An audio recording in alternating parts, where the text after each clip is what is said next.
Can you imagine an artwork made entirely from nylons? On this week's edition of the program, we'll tell you more about Progress Giwa, an environmental advocate who is turning noodle wrappers, beverage packs and biscuit nylons into something visually appealing. This and more will be our focus in this week's edition of Green Angle. Welcome. I am Esther Mokwariola. And before we begin, let's bring you updates from the world of environment. It's one of the first physical sessions in the week-long boot camp. Here, participants are introduced to soft skills such as communication, teamwork and empathy, qualities organizers describe as essential in building sustainable solutions. We have over 25 participants, but that's not the journey. The journey has been on for over 6 months. We had a call for participation, and each of the students were supposed to write an essay. And this is the first set of Young Leader for Sustainable Environment called 2025. And we're saying this we'll start the next application for 2026 by November. We want to plan very well because a lot of interest have started coming in. We are going to have an alumni network where we're going to be constantly in touch with them. We want to see the changes that these young leaders that we have nurtured, want to see the changes that they go into their community. The program also featured practical activities, including tree planting exercises, where learners identified and nurtured different plant species. The excitement among participants was evident as they embraced new experiences. You can make videos from your room, you can make content from your room, you can post on LinkedIn, you can post on Instagram, you can post on Facebook, share contents with your content ideas with your friends on WhatsApp, and then you just might not know that very little actions, very little changes from yourself, being the change you want to see yourself, will just be the inspiration that someone else out there needs to be a very, very active, proactive advocate for sustainable environment programs. Before I started the program, I had little to no knowledge about environmental practices, sustainability, but after having hands-on experience with lecturers experienced in the field, it was really enlightening. I learned a lot of new things. I am really excited to be in this program. With initiatives like this, young people aren't just gaining knowledge, but also learning from older generations, ensuring the culture of sustainability is passed on and preserved for the future. The one-day compliance workshop themed Regulatory Compliance for Sustainable Development Today and Tomorrow brought together experts, stakeholders and industry players to deliberate on best practices and strategies for balancing economic growth with environmental protection. In this life that we have come, if we destroy this world, we have no other planet. Then our children and children to come will face what we have done. So what we are saying is that sustainability is so critical because it hinges itself on 3 P's: the people, the profit, and of course this planet we are. That's environmental sustainability. Make it okay, everybody enjoys it. In other climes, some people will not even patronize your goods if your environmental performance or regulatory compliance is not top-notch. And so what we are trying to do in Lagos is to ensure that companies operating within Lagos comply with the rules, with the regulations for the overall well-being of the people. Just days earlier, LASEPA signed a memorandum of understanding with environmental groups aimed at tackling violations and enforcing regulations more effectively across the state. We recognize the fact that industries play a major role in the economy and in the economics of Lagos. However, one of the fallouts of the activities is environmental pollution. So we have thought to bring them together like we do twice a year to discuss our regulations, the modifications, the kinds of concessions that we can give to their processes, and how we can make things work better, how we can sort of relate with them better, and how they can sort of engage the agency in a more productive way. The agency says the collaboration will help create a safer, cleaner and more livable environment while positioning Lagos as a leader in environmental sustainability. At the launch of the Circular Economy Youth Empowerment Initiative, the atmosphere was charged with optimism for Nigeria's future. The Honorable Minister of Youth Development, Ayodele Olawande, said the initiative is designed to reduce unemployment while nurturing a generation of innovators and entrepreneurs. We own them all. We own them the future that they want, not just the promises, not just the proof that their country belongs to them. We believe in Nigeria and we want them enough to invest in the success of every young people in this country. Our vision is to give Nigerian youth a secured and a great future. At the heart of the initiative is the Waste of Wealth project, which will train young people to transform waste into valuable eco-friendly products. A lot is being done in an attempt to convert waste to wealth. There's converting wealth to waste. A lot of manhole in Abuja now, we are going. People pick away the cover. And a lot of people fall in and system fracture. Some even converting them to this. We have seen videos. People harvesting roads from bridges. These are negative tendencies we must prevent it. Because we are not only risking our life, but we are risking the life of others. And we are also moving the country backward. Waste to Wealth initiative is, therefore, a perfect embodiment of our core values, fusing the principles of good citizenship with the urgent, real-world needs of environmental sustainability and economic empowerment. To our vibrant youth and dedicated stakeholders, the future of our planet rests in our hands. We stand at a pivotal moment where the choices we make today will determine the world we inherit tomorrow. Beneficiaries will also receive mentorship, access to green technologies, and opportunities to showcase their innovations locally and globally. Government says the plan tackles unemployment while preparing youths to lead in climate action and the circular economy.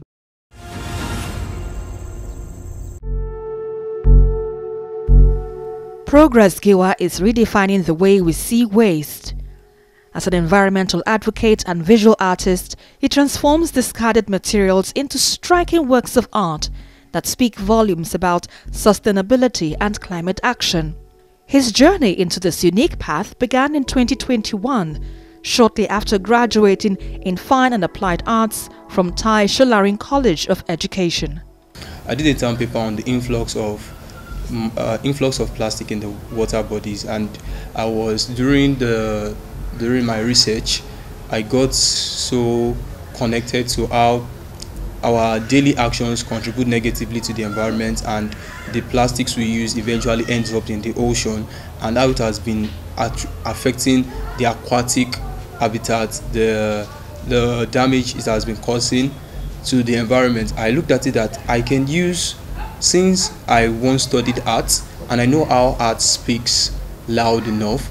I've been experimenting since that 2021, but it was as 2023, that was I think August, yes, because I've been gathering trash, gathering plastic, burnt a lot, and I didn't get it. But then eventually 2023 was when I started seeing the images coming together, and I decided to say, okay, if I could do this, then I can do more. He is also the founder of Susty Creative Hub, an organization that promotes sustainability through art. The hub runs initiatives like the Recycle Art Tour and the Backpack of Hope, both designed to inspire positive change and creativity while advancing sustainability. When I first started, I usually go to the bus stop, like the bus stop of our street. No clarity. I pick the trash I can pick, return back. So I started gathering them. I gathered it. There was a time I wanted to do a project, which was one I did last year, Recycle Art Store. I did which required me to create the portrait of the Oba of Ikorodu at Ikorodu Garage Roundabout for about a week, which he endorsed it for about a week. So there are different ways. The first one was when I started picking. Second was gathering nylon from students, like from schools, people that already know what I'm doing. Whenever they come around, oh, this is what you do. Okay, whenever they come around, they bring it. I also have children that have sensitized on the environmental product. I used to tell them, if you cannot use it, then trash it properly. That's what I used to tell them. So many of them just go, Mr. Progress. Immediately they're done with their biscuits, first thing they'll do is to bring it. Then another aspect which I also do is I go to those who sell noodles by the roadside. Some of them be like, what do you want to use it for? Like, yeah, but I used to have my phone, so it doesn't look like I'm crazy or something like that. So I show them the picture of, and they're always like, wow. And they're like, okay, come around. And yeah, that's the way I see it. Known for his strong commitment to raising awareness about climate change through art, Progress says his family has played a vital role in his success. They help collect waste materials from different areas, which form the foundation of his work. I collect the nylons. After I collect the nylons, I wash it, the ones that require washing, because some of it we use it immediately, and some of it that we use immediately, like those that have chocolate on it, we definitely have to wash. So I wash it, I dry it. After drying it, I sort it out, which is one of the most stressful part of it all. And I want to say a better way of dealing with that mental stress, because after sorting, maybe you need a particular nylon for a particular piece, you sort everything out. Then when next you want to create another piece that requires sorting, you have to start sorting out again after you've packed it. So it's one of the most strenuous parts for me. Then secondly, the next part after sorting is I group them into colors, and after grouping into colors, I cut the nylons. After I'm done cutting the nylons, I paste it. Even as tiny as they are, some of it requires so much patience. Like, if you can see the one behind me, the eyebrows, I have to so whenever I'm doing some videos and I just fast forward it, I just be like, you don't know, it can take me 10 minutes before I can even cut a strand and just paste it patiently. Some people I admire your patience. So I pick out the highlights, the mid-tone, and I just separate the tonal values, the ones that, so that the artwork will not look all flat. Because what I want to create, I used to tell myself, whatever I want to create is something that when people see, they will not be able to take their eyes off it. Many people even argue with me, this is not nylon work, this is painting, until they come close and say, can I touch it? I'll be like, okay, yes, you can touch it. He explains that creating some of these artworks can take between 2 weeks and a month to complete, but the end results are always remarkable. There was an art piece I did, which one of my lecturers invited me to showcase my art at Wole Soyinka 90th birthday, which they organized an exhibition by Society of Nigeria Artists Ogun State chapter. So I saw, in between that period, there's someone I used to chat with, which is one of my mentors, Komboe Eugene. So I visited the studio and I saw the massive pieces he was creating, and I was like, no, if this is what art is truly about, then I'm ready to go back. So as of last year, yes, that was when I connected with him. I messaged him that I want him to mentor me on this aspect of art, that I want to move into the art market fully. I don't want to take anything with as I'm just doing this for passion. I want to move into it fully, professionally. And I asked him a couple of questions from him, if I want to go into the art market, how do I do that I don't get scammed? He said something very funny. He said, if you don't want to get scammed, then you're not ready to do art.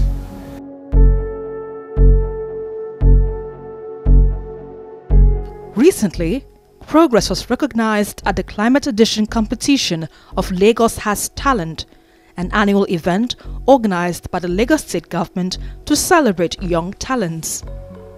He says achievements like this fuel his drive in promoting a sustainable environment. I put in for a competition which I emerged at the second position, and that was 2023 when I started, and I was like, wow, so if this can fetch me money, then I can actually do more. Moving to this recent one, which is on the Lagos Arts Talent, it is let me say, they said luck is when preparation meets opportunity. So me taking it back to those times where the funds that I've been getting from it, pouring it back into my art, pouring it back, at least, if not all, but at least I've been pouring it, because even in terms of shipments, whenever I'm going for exhibitions, that's always the tough part of me. Before I used to think and rethink it, because getting vehicles, taking it from here to the island most of the time. So those are the things the funds have supported me in. So this particular one was as a result of the funds I've gotten previously due to the wins I've had, which I have used it to create other art pieces. So when I saw that the Lagos State was awarding, they want to award people who would use their talents for environmental pollution between the age of 18 to 35. I'm up to 35. So then I decided to, okay, I compiled the video and I just put up for it. That was April.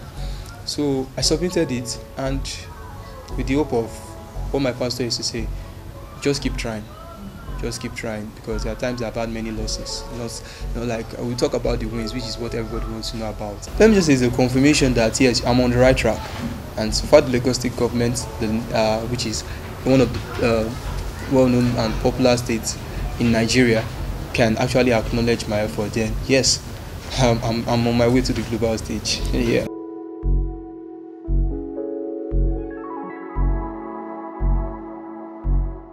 Through his creativity and passion for sustainability, Progress Giwa is proving that art can be more than just expression. It can be a tool for change. I used to say, I learned something from a class recently. Nature heals nature. If they take away humans from the earth, nature will heal.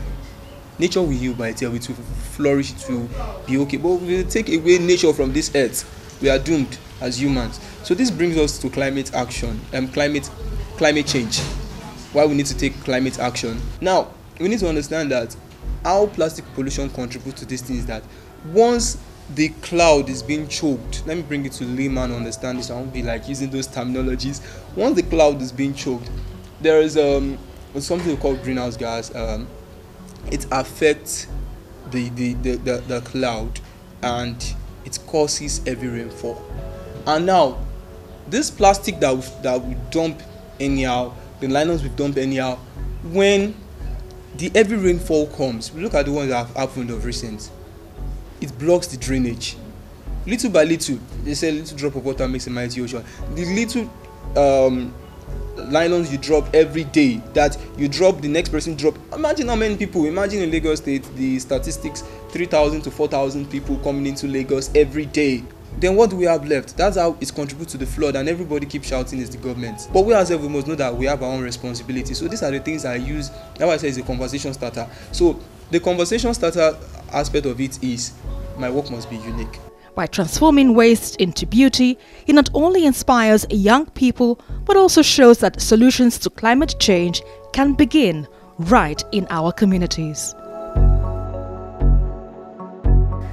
Green Angle returns in just a moment. Stay with us.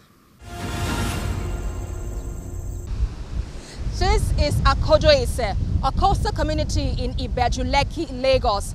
And as you can see, a large portion of this community is already in the ocean. Majority of the locals here, who are fishermen, tell me that the rising sea levels have affected their livelihoods, forcing them to adopt strict measures just to survive. This was once a lively community, but now all that's left are crumbling buildings, many of which have already been swallowed by the sea due to rising water levels. Life has become increasingly tough for the few living here. Our house is very far, because when our father built this house, it's very far for this ocean. All our coconuts have been taken away. Some houses have taken away. You can see some of our Bale's house itself. Example of Bale house here.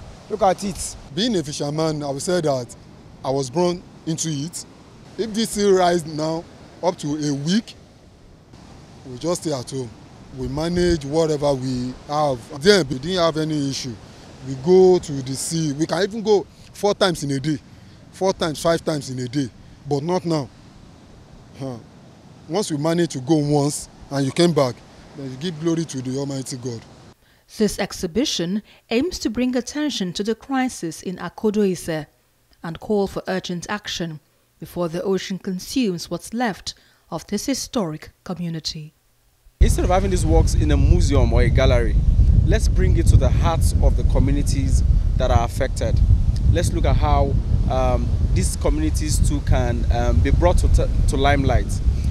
So we decided to bring people to the exhibition and not take exhibition to the people. However, experts are calling for a post-environmental impact assessment and more research to understand the full extent of the climate-related damage and explore long-term solutions.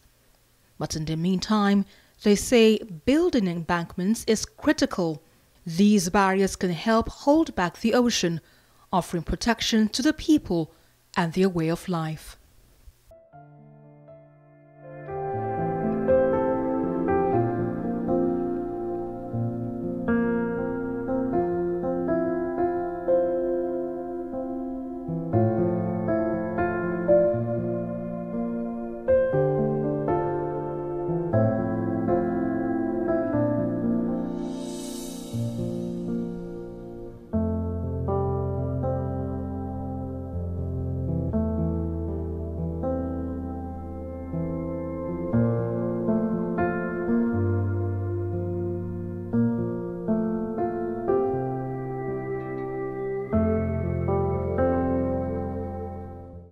And that's about it on this week's edition of the program. Until I come your way next time, remember, together, we can build a sustainable world. I am Esther Makwariola. Bye for now.